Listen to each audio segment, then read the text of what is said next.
vehicles you have recorded. We'll just hang tight for a minute. Yeah. If you're in the panhandle, Florida.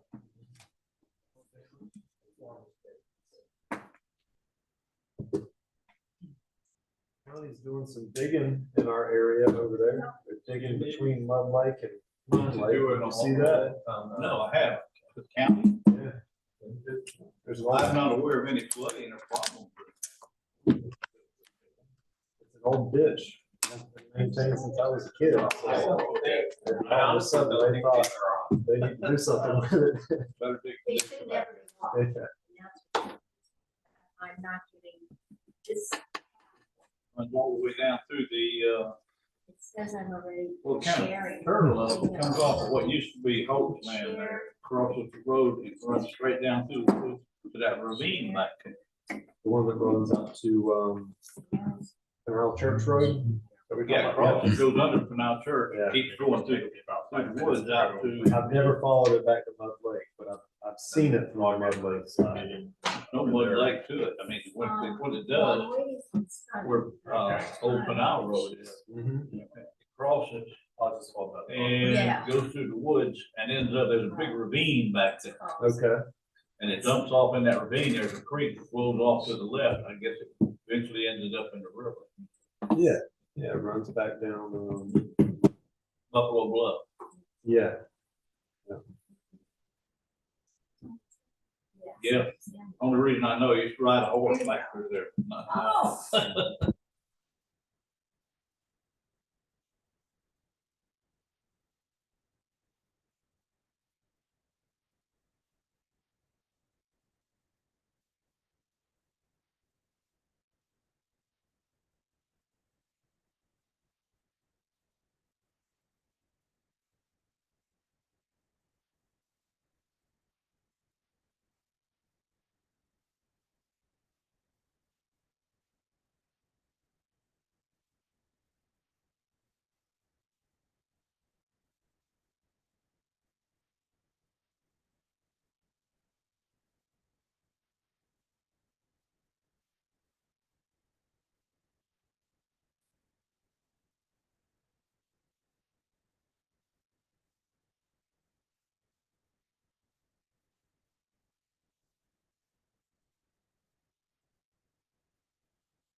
Up and running, sorry for the delay. Okay, Sunny's gonna try and see Mr. Bell's free, okay. but we can, if you want me to take roll call, I can. What's another minute? I got some more trivia, if you want to hear more trivia. I do. So the James, James Webb, down space, which has the most unbelievable resolution, has determined that the universe is not expanding. What to do The it, Big shrink Bang it? is a big bunch of bubbles. So if the universe is expanding, and when you're looking out the other way, objects are supposed to be getting smaller and smaller as they go further away, right? Hmm. They determine that they're not moving. The universe is not expanding. So it's not contracting either? It's just static. Well, maybe it's just at the cusp of it stopped expanding and then it's. Do we have his papers? So Hand me that, Then Mr. Bush. we'll- Will you hand me those papers right there, Mr. Bush? Yes, sir. Yep. He You decided to come down here? Okay. We were trying to help you out. How you doing? Good. Good. Okay. We'll call the General Employees Retirement Plan Pension Board meeting to order. Ms. Kaiser, roll call. Jonathan Griffith, Present. Alan Bush, Here. Brett Dennis, Here. Troy Bell, Present. Tammy McCaskill. We have one. Thank you, Ms. Kaiser. Has everybody had a chance to review the minutes from the February 27th meeting? Yes. If so, is there a motion to adopt? So moved. Is there a second? There's a motion and second. Any further discussion? Seeing none. All in favor, say aye. Aye. Motion passes. All right, I think that brings us to item 3. Patrick? Patrick is not going to attend. He says he has nothing to add at this time. Okay, I think that brings us to item 4 then. That may be me. It is. Good afternoon, everyone. Let me, how much time do I have? We've just started. Okay. The plan is doing very well. Awesome. And there were some changes that were made last August, you may recall, when the House Bill 3 language had to be added to the investment policy. We went ahead and made some interesting shifts. One, we increased the allocation target to the large cap, essentially the large cap stocks by 15%. And we took the money away from publicly traded real estate, the REIT, which had a 5% target. We took money away from convertible bonds and from infrastructure. We added 2% to bonds. So those are the two main areas that we changed. And as it turns out, you know, the large cap US equities have done very well since we did that. Page 1 is reason why we shifted, decided to move away or at least reduce the allocation to international had to do with the long-term history of international. With the exception of the last year, international has done about half the returns of US stocks. And you can see this table here, 15-year history. The US S&P 500 has averaged 15.6% per year. And if you run your finger down the column there, you can see that the other areas of the world have not come even close to the S&P 500. So what's driving this difference has been several factors, but I think technology has been the biggest. The US tech stocks, tech companies are clearly the main drivers and have been of US stocks outperformance relative to non-US stocks. The US is not a heavy industrial country, as you know. We're a big consumer of things that are made around the world, heavy industries, but we're more light industry, technology, intellectual property type of where tech fits nicely. So when you look at this, you think, wow, international stocks, the Eurozone is really cheap from a price to earnings perspective and from a yield perspective, but we still maintain a view that the US still has an advantage over foreign. And I should add that many US companies that you're familiar with operate around the world, so they have the ability to open up divisions and operations in any country they want.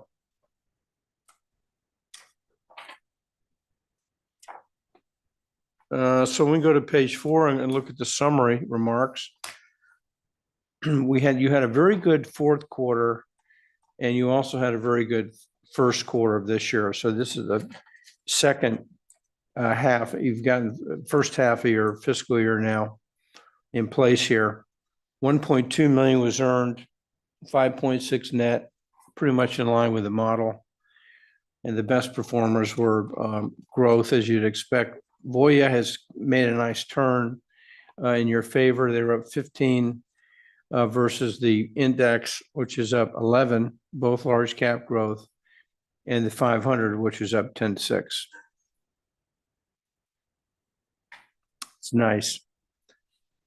Year to date, you're up 15.3% earnings net in the top 11th percentile, which is pretty impressive. So this plan is doing a little bit better than the police and fire here. And but and your allocation models are the same as theirs.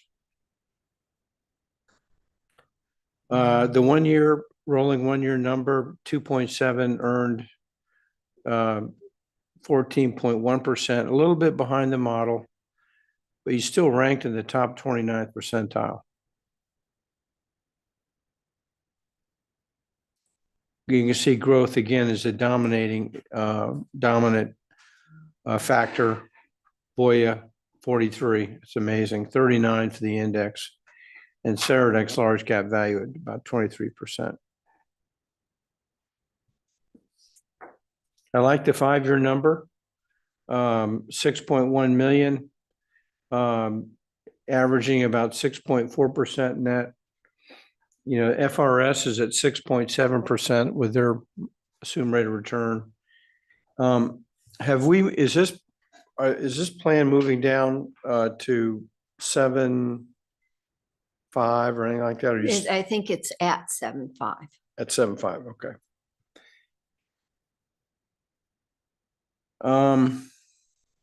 We did some rebalancing in February, moved some of the equity gains into some other areas for cash for expenses. And then in March, we did some more rebalancing. And that's what we do, you know, it went as appropriate.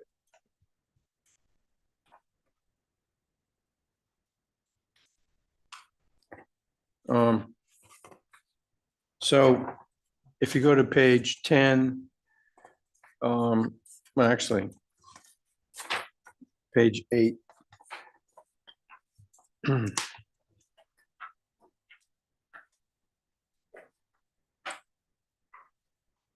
Page 8 shows you the history going back 10 years, and you know all the ending market values are the same because they're all ending in March 31. All the beginning values are different because they start at different times. But if you go back 10 years, I had the privilege of being here 10 years ago. You had 18 million in the program. The flows net over the last 10 years have been about outflows of about $6.5 million. And you've earned essentially almost twice what you've spent here. It's not, I shouldn't say what you've spent, but twice what the outflows have been. It's almost twice. It's say 1.8 times.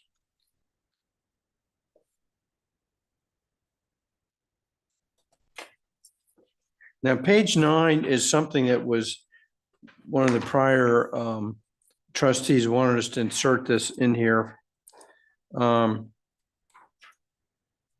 what it does is taking snapshots of 1 year returns ending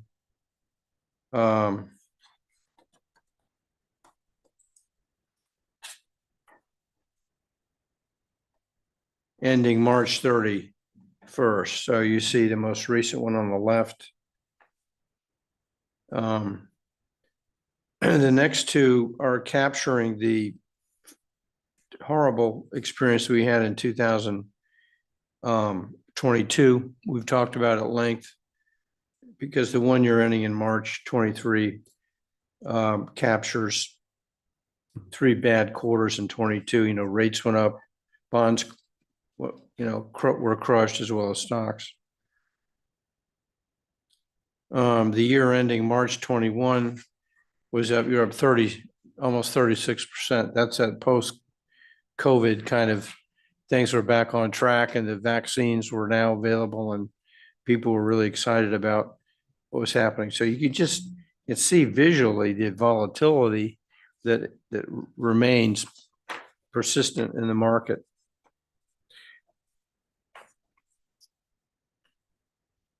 And 10 and 11 are just some details about the flows in and out of these different products. And this makes the audits easy because the auditor looks at these numbers and it's easier for them to tie back. Page 12 is how things looked at the end of March.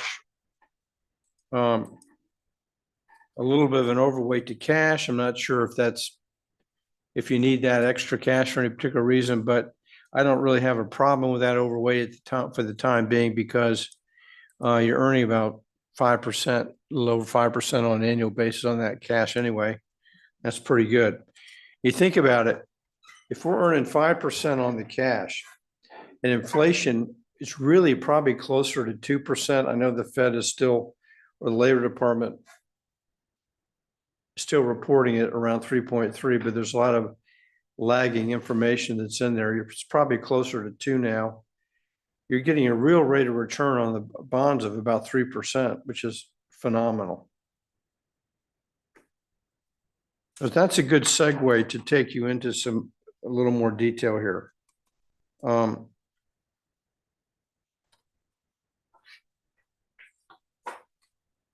If you go to page 16,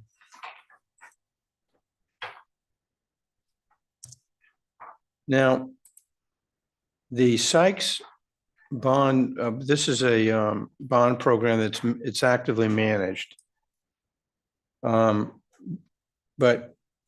if you look at the 10-year number, it's averaged 2% per year. If you go to the page, that's gross of fees. You go to page 18, these are the net numbers, 1.6% for 10 years on the right-hand side. You see that? So the index earned 1.5, and your active manager, which ranked in the top 40th percentile, which is very good when you consider they don't own low-quality bonds, which yield higher returns. That's a pretty decent rank, but it's nowhere near 7.5%, right? Right. Pretty dismal. So the bond market has been orchestrated by Fed policy since the Great Recession. The Fed brought rates down, put more and more sugar in the IV to forestall the revolution, basically. But here's what's interesting. If you look at the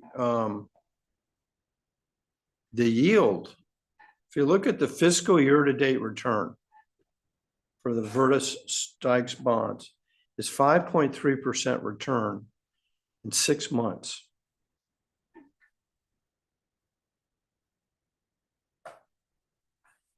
Now, so if you got 5.3% in 6 months, and look to the left, minus 0.6 for the most recent quarter, that means you had pretty close to a 6% return in the prior quarter, right? It was, that got shaved down by 0.6. That's why your fiscal year date is 5.3. But if the economy really is slowing, and I think it is, and the Fed begins to lower rates this year for the end of the fiscal year, maybe 2 rate cuts, you could see the bonds for the fiscal year earn 8-9%. It could happen because when they bring rates down, policy rates, because of the duration of the bond portfolio, there's a multiplier effect in the return. So the principal value of the bonds go up by the rate decrease times the number of years in the duration. So if the duration is 6 years and the rates go down 0.5%, that's a 3-year, 1/2 times 6 is 3. That's a 3 percentage point bump. So you could see an 8-9% return in the bond. That'll be best bond return you've had here in, I don't know, 15 years. It could happen. And we know we've not had anything nice to say about bonds for a long time, but this is a very interesting time to talk about bonds. Let's go back. I'll give you some more good news, and then we'll talk about private real estate. You go back to page 15 and look at the 500 index, which is part of the large cap strategy. You have, if you look at these components, you have Fidelity 500 at 3.3. You have large cap growth 1.2 and so forth. If you add up the two growth pieces, you have roughly 2.5 million. And the value here is about 2.7. So they're roughly the same. So there's a balance there. And then in the center is the 500 index, which is a big stabilizer for you and a very good long-term performer. You have mid cap and you have small cap. So things are nicely structured here for the domestic equity. Cohen & Steers is going to continue to. By the way, look at the Cohen & Steers fiscal year to date number, 14.6%. What happened there? You had a big rally in the fourth quarter, about 11% rally. Add that to the 3 and you get the 14.6. You with me? So that 35% of this of the Cohen & Steers piece is comprised of utilities. Many of them, and so with this ramping up of these IA centers, data centers, they're expecting a 15% growth in electric consumption in the next, I don't know, 5-7 years. AI, you mean, right? AI. Did I say IA? You I had a big lunch, I had a heavy lunch today across the street. I'm glad you're here. You're pushing the right buttons. So the utilities are getting a nice tailwind right now because the view is they're going to have a surge in demand for what they sell. Of course, they have to go to the rate commissions and get approvals, but still the user demand is expected to grow. And that's part of what's driving Cohen & Steers. That's part of it.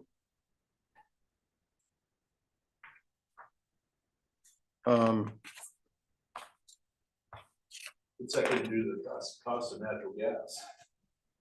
Then increase the demand. Right? I was going to ask you about that. I'm asking you. That's right down your alley. It is. Um, You affected it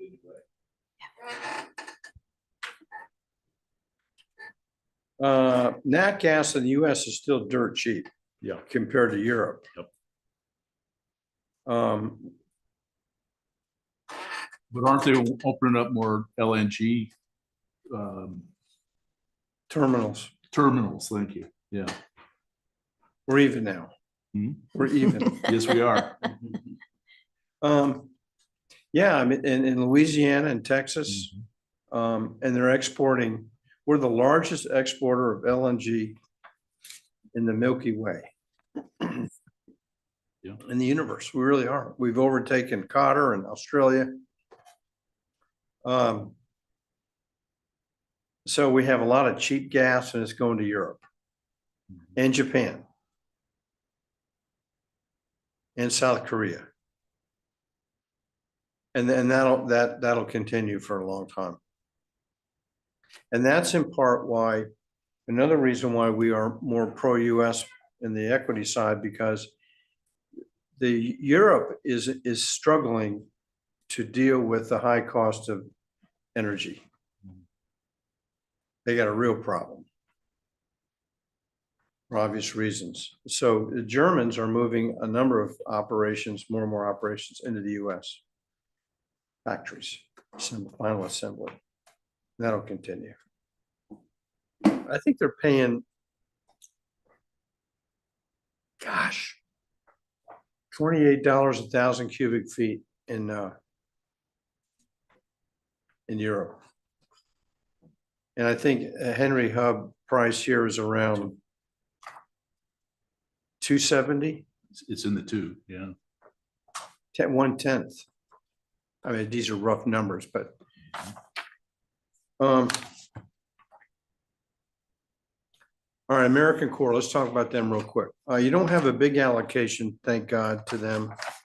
On page 16.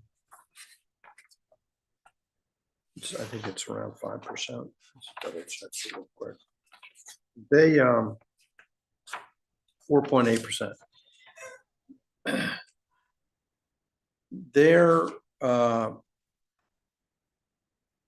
They have office exposure, and that's the main drag they have. So they're having to mark down these offices. And but they have strength in the industrial area. They have strength in the multifamily area, although those areas are all being marked as well. You take a nice industrial asset, and it's fully leased, and the rents are stable. So the NOI, the net operating income, is stable.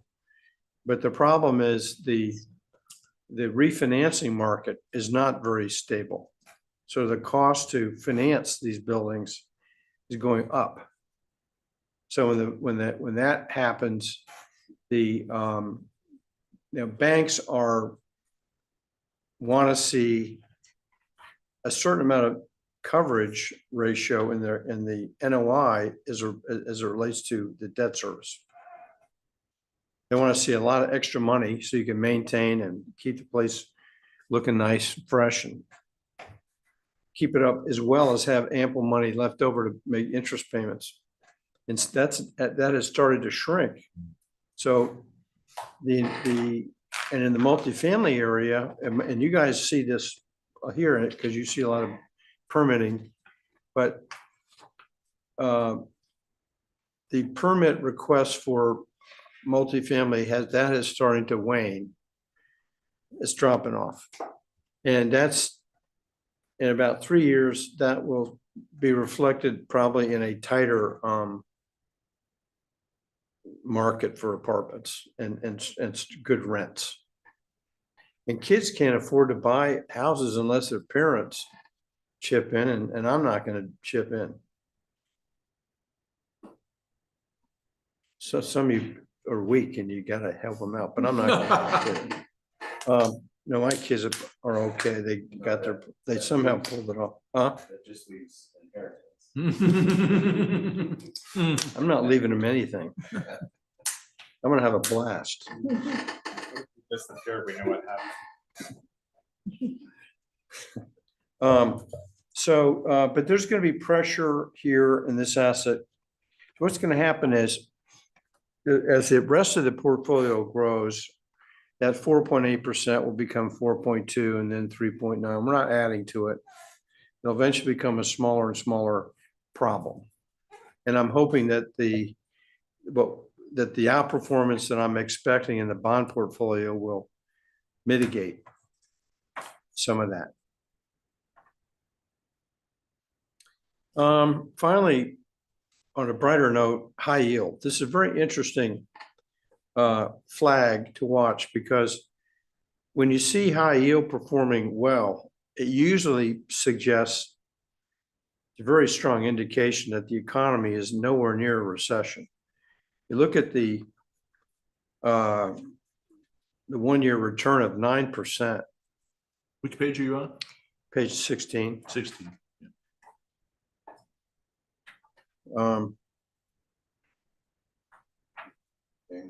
Vanguard high yield corporate bond blend. It's an index. It's a Vanguard index. It's not exactly the same as the Bloomberg high yield index, but I can't, that's the bench we're comparing them to. Longer term, the numbers are about the same, but it's interesting. You look at the 1 year and in, the returns of high yield have been pretty impressive. High yield represents companies that have below investment grade ratings. So they're considered junk. So when a company has a balance sheet that has a lot of debt, the bonds tend to fall into junk status. But people are buying these bonds because they like the yields. You don't have a lot. I mean, of the 5 million you have in fixed income, only 826,000 of it's in high yield. But it's enough to bump the overall fixed income up. So you look at the fiscal year to date is 6.2. You would have gotten only 5.5 if we had it all with Sykes. So that extra kick from that 7.9 did have an overall positive effect. When are we going to have a recession? Here's something else interesting. We have a negative, the yield curve has a negative slope. Positive, negative, right? Historically, and this is what we learned in school, when you have a protracted negative yield curve, it portends to a recession. We haven't had one. Anybody venture to weigh in on why? Election year. That's actually pretty good guess. Anybody else? I mean, you guys know more than I know. What do you think? Cheap money. Yeah. Lots of money. The fiscal policy, all these projects, all the money being spent to build this and build that, all this infrastructure is keeping a lot of people employed, and they're spending money. They're going to Walmart and they're buying beer and buying cars and trucks, and that's why we don't have a recession. I would attribute it to the influx of foreign money in Latin America. People are fleeing, taking their money with it, pushing their money ahead of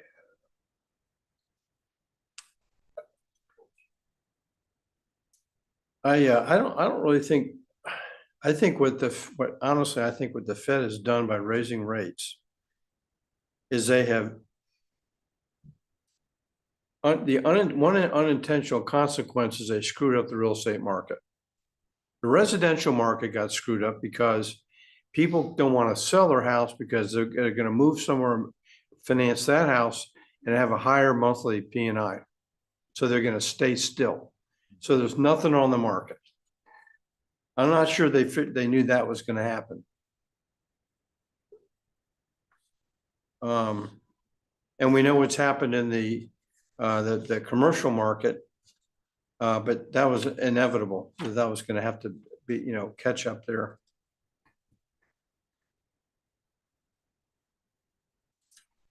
So I think we're all right. We have an election coming up. So I think the administration's wanting is going to want to see oil prices come down. They actually came down today and yesterday.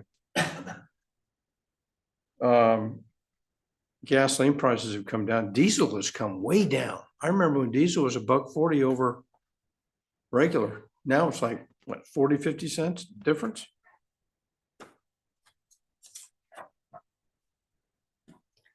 So what can I say overall? A couple of things that are really good here.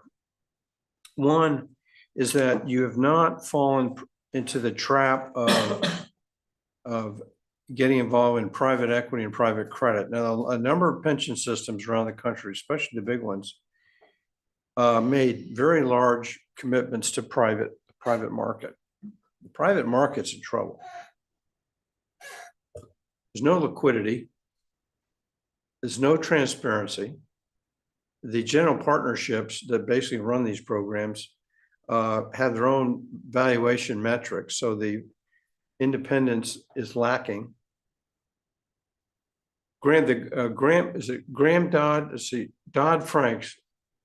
Dodd-Frank's bill was supposed to clean up a lot of that after the big recession, and it really didn't. Because the lobbyists are so powerful in Washington to protect the private market. They've been able to get away with a lot and continue to get away with a lot. So if you're concerned about the marks that we've talked about with private real estate, there are pension systems in Florida, big plans that have 28, 30, 32% of their assets in private. And the stuff's not being marked.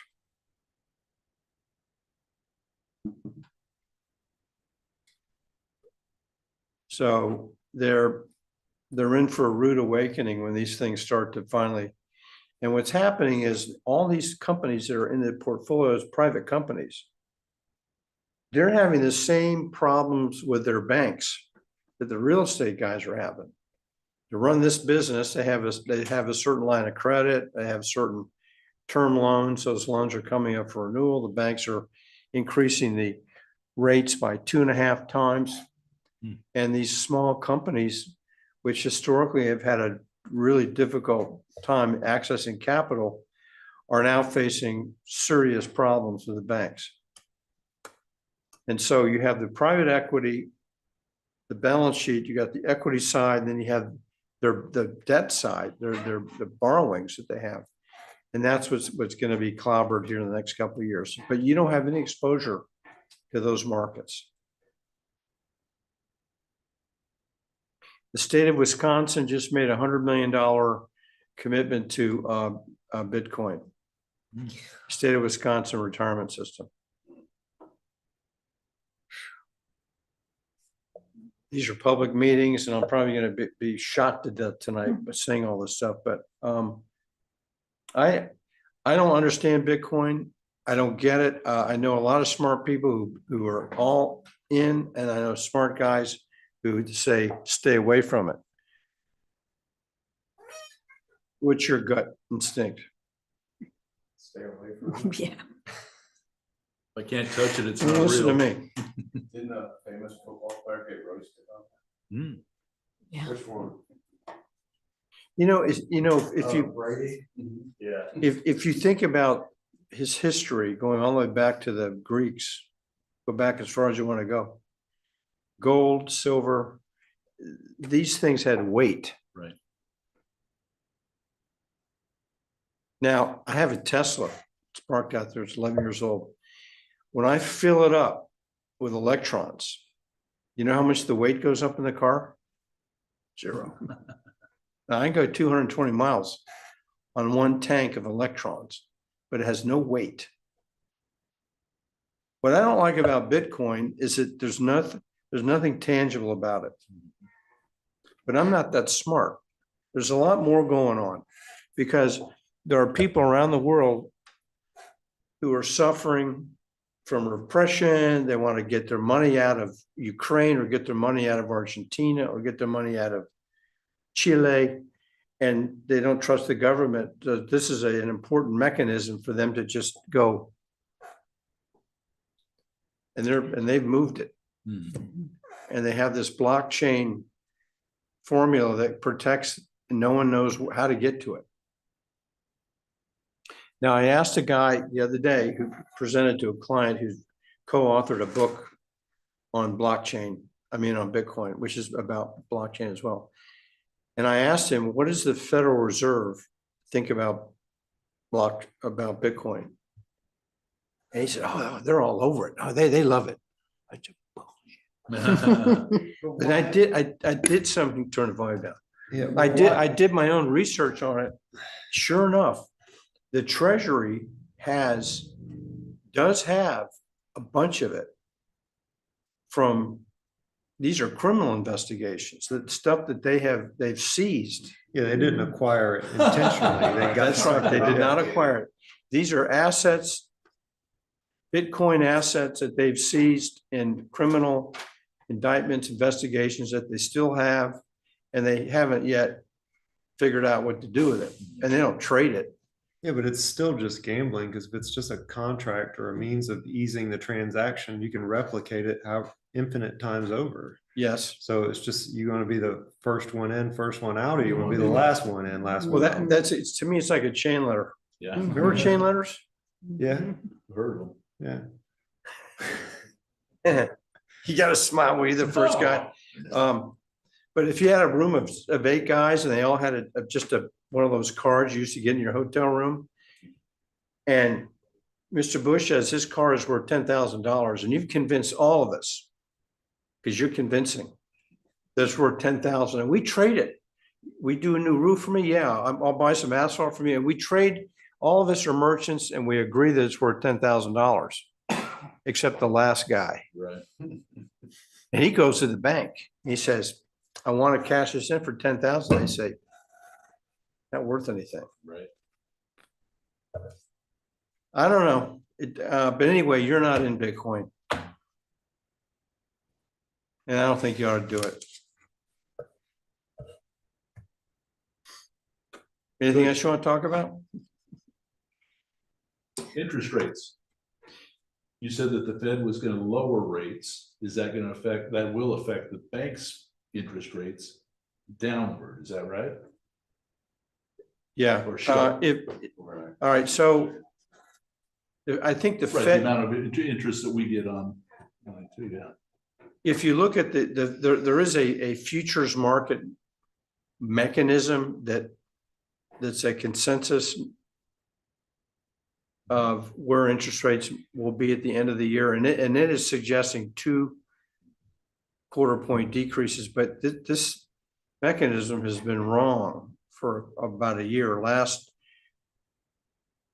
October, it was predicting 3 decreases in the first quarter of this year, and we didn't have any.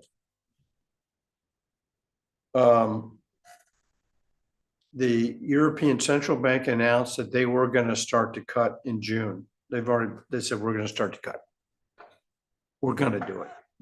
We have an election coming up. They said they would, but they haven't yet. They have not yet. Okay.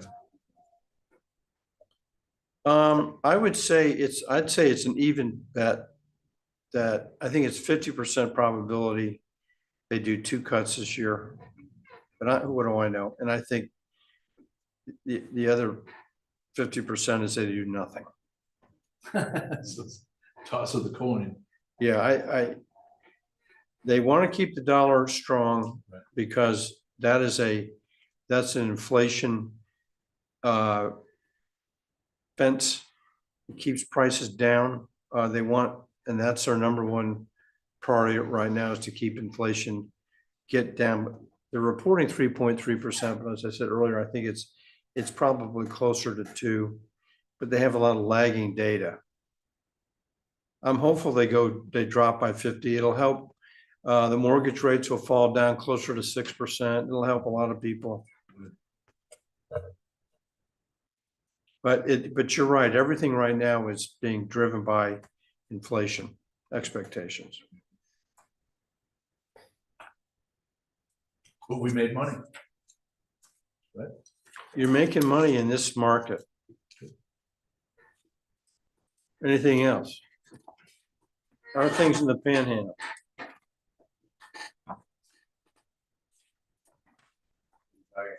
Anything else? Okay, I thought you spent time over there. No. Okay, all right. That's all I have. Thank you. Thank you. I was gonna ask one question, Yes, sir. what do you think the impact on our, revenues based on the two wars that we're dealing with? Oh, you mean all this, our spending? Does that keep- This, you know what's funny? This is like a time machine going back to the 1960s when none of you were born yet. You were. We had the Cold War, we had Vietnam, we had the space race where we were spending, I don't know, almost 15% of our economy was driven to get on the moon before the Russians.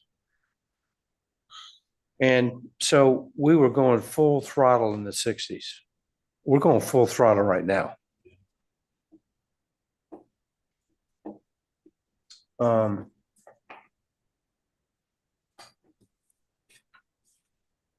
So your question was, what's it going to do? Well, in the short term, it's going to create jobs because it creates orders. And the military industries take a long time to gear up. And when you, if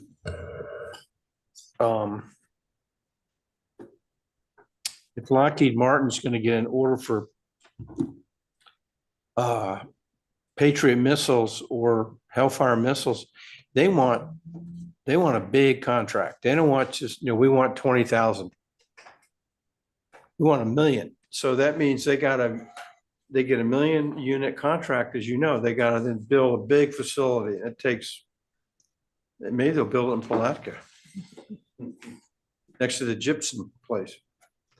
But there's a lag effect, but I think it takes time, but that suggests a strong economy into the foreseeable future because of all this demand. And look, to make shells 155 and 105, those, it takes a long time to ramp up to make that stuff.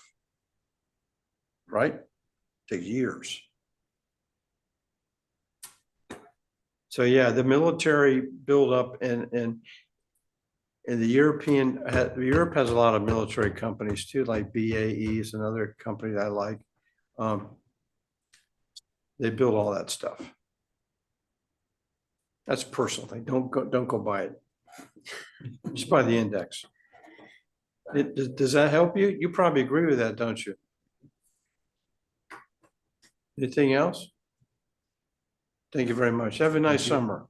Yes. Try our best. Is there a motion to accept the report? I'll make a motion. There's a motion. Second. Have a second. Any further discussion? All in favor, say aye. Aye. Like sign. Motion passes.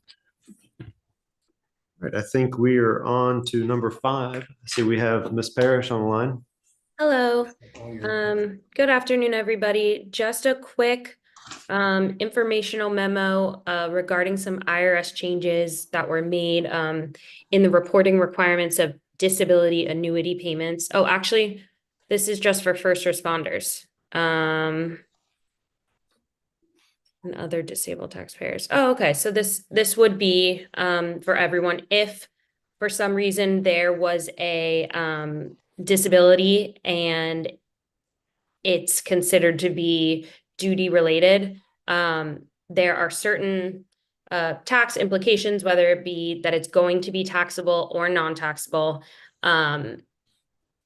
With this guidance, basically any disability that's calculated based on age or years of service, that portion is taxable. So moving forward, if and when you were to have a disability application and that disability was granted, the order for that would state how the disability is calculated, whether the benefit is a fixed percentage or it's based on years of service, like I said, based on that, whether or not it would be taxable. Again, we're not going to provide legal or tax advice directly to the member, but just to set them up for success in their tax reporting. So nothing to be done on your end, just kind of an FYI of some IRS changes that were recently implemented. Any questions for Ms. Parrish? Seeing none, I think we're moving on to the Resource Center's contract. Yes, I have reviewed the agreement sent from Resource Center. There was one small change just in the public records contact person and information. So that was fixed from what was sent to us. Everything else is good to go. We are happy with the agreement and would recommend that it be signed at this meeting unless there are any questions. Has everyone had a chance to look at the agreement? I can get us started. I had a few questions. Who pays the fees outlined in the fee structure? I'm assuming the plan pays the retainer. Does the plan pay all the other separate fees related to a specific retiree? So I just want to make a note. This is the exact agreement as all the other boards, except the fees are slightly different just based on membership. So I just wanted to make that note. So it looks like all of the services that are listed in Exhibit B are covered from that retainer. And then if there's anything outside of that, it'll be on a case-by-case basis. But it's pretty inclusive, that Exhibit B list. So just curious, the $100 separate setup fee per disability or retirement application, is that paid by the plan or the retiree? They're typically paid by the plan, and they're really nominal and not material at all in the relationship. The reason that they're there is I can give you instances from our past where we have had larger cities reduce their workforce by, say, a third in a 5-month period or 4-month period of time. And we processed 400 benefits and had additional people working a lot of extra hours to process all of those benefits timely. And those are the kinds of situations where that activity means something, but on an ordinary basis, it doesn't. But those are not charged to the retiring member. We do tend to spend a lot of time with people in that process. I don't have an issue with it. I just wanted it for clarification purposes. We don't want to charge the member for the services. Are you sure? I am sure about that. I noticed under section 3, all extraordinary expenses such as printing charges, postage for mass mailings, overnight delivery charges, and special travel expenses shall be reimbursed by the fund. What kind of control do we have over that? Anything would be approved in advance. The only thing that, because even the meetings and us here, that's ordinary travel, not extraordinary. The only thing that shows up there are mass mailings and things like that. And again, they're not huge based on the number of members of these plans, but we pass through some of the postage charges and mailing expenses. Is travel to the regularly scheduled pension board meeting included in the service fee retainer? Yes. Okay. Who is the point of contact for the pension plan, since we're not going to have an administrator in-house? We have planned that the person taking my position is going to be the point of contact. Okay, all right. That's all the questions I had. Is there anything else from the board?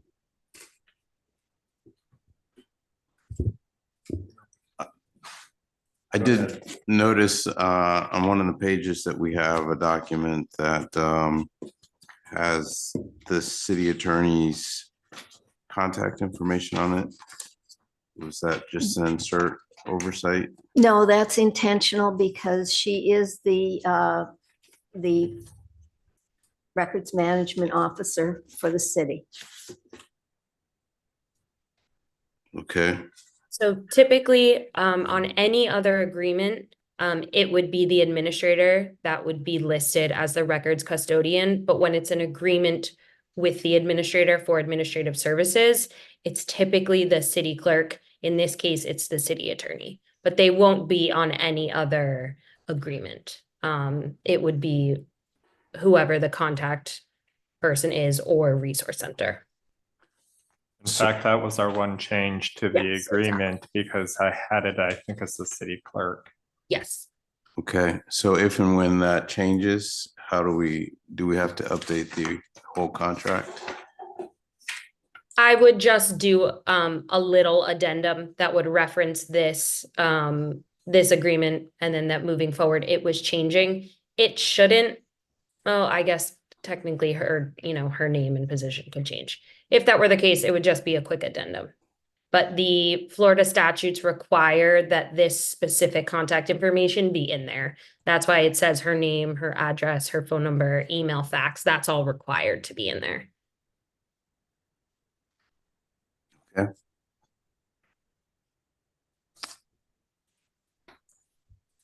And you had indicated that the person taking your position, Will be the point of contact for the city between the pension administration being done by the resource center and the city. So anything that, like, suppose that they need an agenda uploaded into our agenda system because they're not going to be using it, that would be the person in my position would be the one to upload the agenda and make sure that it was available on our website and all that information. so it would be a city employee. It will be a city employee. Thank you. Anything further from the board? If not, entertain a motion to approve the contract. I'll make a motion. Motion, is there a second? I'll second the motion. Motion is second on the floor to approve the contract. Is there any further discussion? Seeing none, all in favor say aye. Aye. Aye. All opposed? Motion passes. Okay, Ms. Kaiser, quarterly expenditures. Yes. This is the expense report from October, so it's really year to date. It's a 6-month. No unusual fees. Simply the contribution refunds and the normal fees from the attorney, Foster and Foster. The budget, it shows that the administrative budget the whole budget's 59,000. We're at 45 right now. But we have all the admin expenses in that we're going to get in. I booked those at the beginning of the year.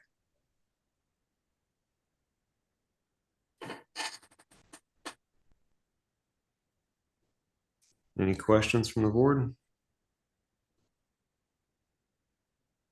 Sorry, I'm always looking at who's taking their contribution refund. So, yeah. Somebody's getting a new kitchen. Again, any questions from Ms. Kaiser on the quarterly expenditures? No. Jill, can you remind us what the anticipated expense was going to be for the administrator? Or is that on the next report? That's on the next one. Okay. Yep, on the new budget. All right. You don't need a motion for acceptance on this, do you? Yeah, I You need, do- Okay. yeah. All right. Is there a motion for acceptance? Second. I need a motion first, Mr. Bush. You want to be the motion? Yeah. I'll make a motion. Thank you, sir. All right. Is there a second? Thank you, Mr. Bell. There's a motion and second on the floor. All in favor, say aye. Aye. Aye. All opposed, motion passes. All right, Ms. Kaiser? Then we're looking at the budget next for next fiscal year, starting in October. The TRC, the pension administrator, that's the expected expense right there for the Okay. next fiscal year, 27,300.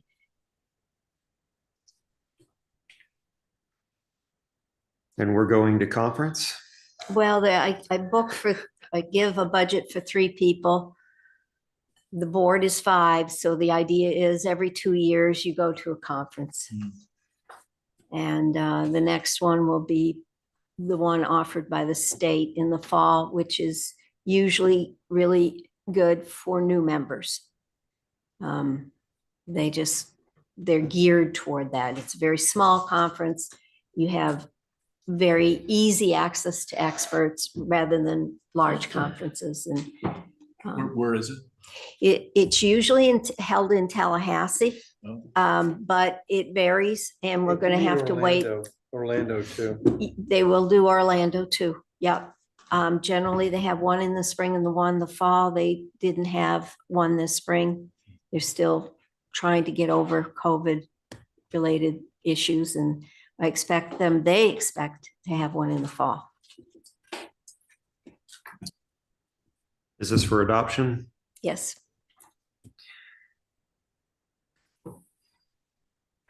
All right, we've got a proposed budget for October 1, 2024 to September 30th, 2025 for consideration. Is there a motion on the floor? I'll make a motion to accept it as presented. Thank you, Mr. Dennis. Is there a second? Thank you, Mr. Bush. Any further discussion? Seeing none, all in favor say aye. Aye. All opposed, motion passes. Any public comment? Seeing none, we can move on to other business. Was there something else? Yes, Scott, So we wanted to begin the update on signature authorizations on file since your next meeting isn't until the end of August. The city is still pending a replacement for Jill, expected to come on in July, who would then act as the city contact. So we would look perhaps to begin the signature authorizations, but complete it when that replacement for Jill is known. And so we do believe that it would be appropriate to have a motion to update the authorizations on file. And since we have a couple of you here, it would be useful to get that done while you're present. Okay, so to be clear, is the motion that you would like considered to approve Jill's replacement as a signature or someone else here today? simply, I believe it's to allow an update of the authorization signatures. But it's anticipated that that person could be designated. But since that is not known yet, we would hold that whole thought until that process is complete. So either we agree to it now, or I start sending paperwork out in between these 2 meetings, because the next meeting TRC will be hosting, basically. And they kind of need authorization to get on the books with Capital City, with Truist Bank, with all the banks and all the sub funds. So the request is to have an agent of TRC as a Yes. signer. Okay. Yes, but you know, in general, we require additional updates as well. Yeah, they need to get a hold of Boya and Realty, Steers, and all to get all the reports necessary. Okay, so the record reflects accurately what you're looking for. Do you mind articulating the motion for the board to consider? The simple motion would be to update the signature authorizations. If you wanted to make it very specific, then we probably need to do it twice, but the current motion would then be to add us to the signature authorizations. I think though that for people like SunTrust, you're really going to redo the whole form. If you're adding somebody, then you're going to also on the same page reaffirm the existing authorizations. So we're looking for a motion to reaffirm the existing authorizations and to add TRC as a signer, correct? Yes, and so I think that we'll probably come back and we'll do it again when the city designates or has an additional person.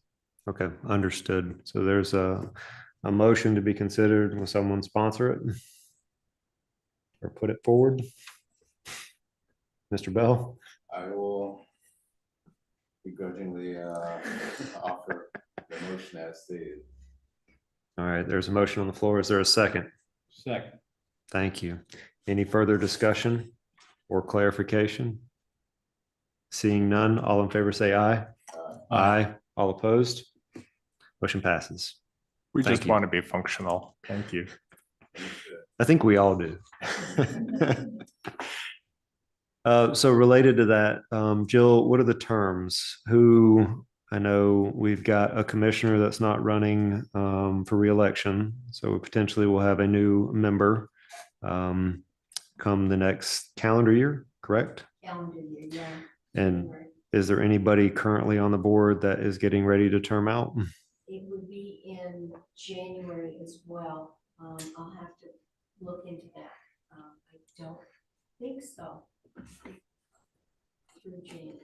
Okay, so we also need to be aware that we'll be looking to vote in chair, vice chair, and secretary at the same time, correct? In January. Okay. Any other business? When is our next meeting? August 27th, 27. and it'll be at the North. Oh, come on, really? That's my birthday. That's my son's birthday too. Anna, I can think of much more fun things to do than attend a pension board on my Right? birthday. He's gonna be 4. Well, so your birthday. Or maybe not be in It attendance. is the 27th? Yes, sir. Oh, he just wants cake. To bring cake? Yeah, Did you say 22 or 27? 27. Yeah. You know, I could get behind that. Yeah. Just saying. You like carrot cake? I do, but chocolate on chocolate. Yeah. Okay. Yeah. Write that down. All right. Stop right there. You don't get a vote on that motion. All right. Motion to adjourn. Make a motion to adjourn. All right. Stand adjourned. Thanks, everybody. Thank you, Anna. Bye-bye. Back to Orlando. You gonna drive back today? Well, you got, probably taking a little long. Huh? It's like a bit of America.